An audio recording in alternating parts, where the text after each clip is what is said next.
for Top That Trade. This week, Bill Flynn, a Fox Business Network contributor, and Alan Nuckman, the chief market strategist for St. Paul Research, are on the defense. Here we go, guys, with round number one. Ignored gold. This year, there have been big moves in crypto, oil, corn, and lumber. What do you think it will take to get gold and the commodities comeback conversation? Gold, it got bad enough to buy. It's not a strong market till it gets back above the 1900. Let's remember, it is 15%. It was 15% off its 2020 top. But I do like the fact that it's come back into play after everybody was ignoring gold.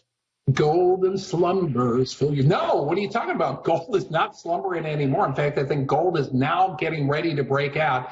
This has been the most hated asset for a few months here. You know, we just remember, what was it, a year ago, we were up to 2,000. Everybody thought we were going to 10,000, and then we've been going sideways. And it's kind of weird because if you look at the crypto space, it seems like crypto becomes the new gold. If you're worried about money printing, you're worried about higher taxes, you better buy gold to protect your wealth, or cryptocurrencies. Now it looks like gold is finally getting into the wealth inflation risk. People are talking inflation, and that's good for gold. Round number two, commodities cornered. You've talked about copper's climb. Now, the world is said to be at risk of running out of copper. Is it a shocking hot wire or grounded in reality? Well, I'll tell you what, that's why we have the futures market, so we don't run out of stuff. You know, but the problem is, the reason why we don't run out is because prices get so high, nobody can afford it, right? You know, already we're talking about China being the biggest consumer of copper, already looking for alternatives to use other types of metals because copper is getting too high. So usually that's a sign that we could be getting to at least a top or at least a situation. But make no mistake about it, the world is making a move towards industrial metals, whether it's electric cars, whether it's new solar technology, and there's going to be a shortage because we're not prepared to meet the demand that's supposed to come. Those on trees, so it takes some time to go get it and mine it and research and find it and so forth. Right across the lake there is the copper country, eh? And that's where most America's copper came from back in the 18 and 1900s. So maybe they'll reopen a couple of mines if it gets to that point. But it's not just copper; it's all commodities. And the way to play commodities with a couple of ETFs, DBC and GSC, they were both up 25%. And you know, there are ways to be diversified in all of these commodities coming back. We'll see what happens with copper here, but it's been a very, very strong market, just like lumber. I think Alan's first job was mining for copper in those mines. Round number three, Safe Arc, the Guru Growth Innovation Fund, is 30% off its highs. Is it time to buy for an innovative bounce this year? And it was up 100%.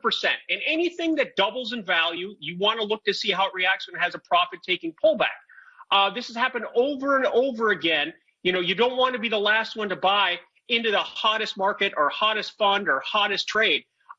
So one market I'm looking at that did not really rally in the first half of the year has been China. China is off its highs, but still was 40% off its lows. So I think the fact that that's pulled back, and, you know, the S&P was up 10% in comparison to China being unchanged, I think that's got some catch up. And that's where I like to look at things. Find a momentum market and find it when it pauses. You know, I think one of the momentum markets I'm looking at right now is the Canadian dollar. You know, the Canadian dollar has been held back a little bit. When we talk about the huge commodity rally, what's going on over his shoulder there, right over there at the border, there you go. He can... You know, I think he can see Pierre Trudeau from there, I think. But anyway, regardless of the fact, I mean, I think the Canadian dollar is going to benefit, you know, not only because of the push towards, you know, more green energy technologies. There's still a country that produces a lot of these minerals, and that's going to be good for the Canadian dollar as well.